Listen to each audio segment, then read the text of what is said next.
Jeremy Corbyn and Zarah Sultana have just started a new political party. Let's explain what this party is and whether it will be successful in less than 3 minutes. This new party will be co-led by both Zarah Sultana and Jeremy Corbyn, with them joining the 4 other independent MPs who were mainly elected as a pro-Gaza voice, creating a decent sized base for a new political party.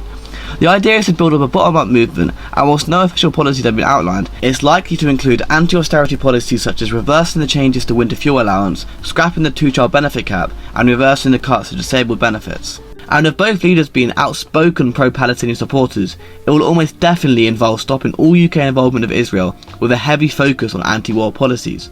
Zarah Sultana has also encouraged others to join them, and with recent rebellions within the Labour Party, we could potentially see some Labour MPs defect to this new party.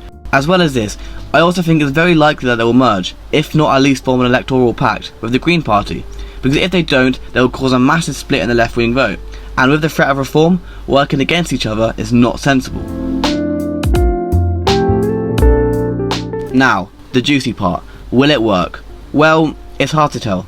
Let's first break down the challenges. So the current UK voting system, first past the post, punishes smaller parties as it uses a winner-takes-all mechanism. This means that unless they poll over at least 20%, depending on how well the other parties do, they won't have any sort of electoral success.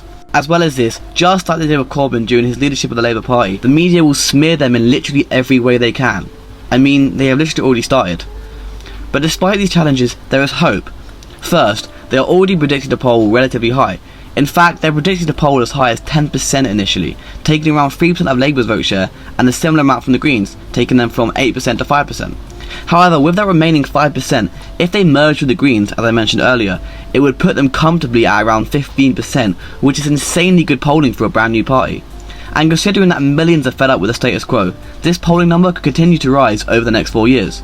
Another reason I think they may be successful is that I think the electoral system could change before the next election. This is because first past the post has stayed as our electoral system because it benefits the 2 main parties, meaning the government has never had any incentive to change it. However, for the first time, a proportional system would benefit the current government.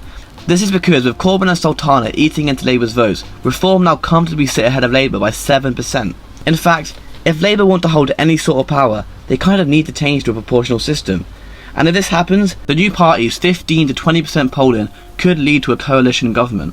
And despite everyone highlighting Reform's major popularity, a coalition of all the left-leaning parties outpoll the right-leaning parties by 4% based on the current polls. I mean, they probably won't all want to form a coalition with each other, especially these two, but this at least represents hope for the first time to make meaningful change.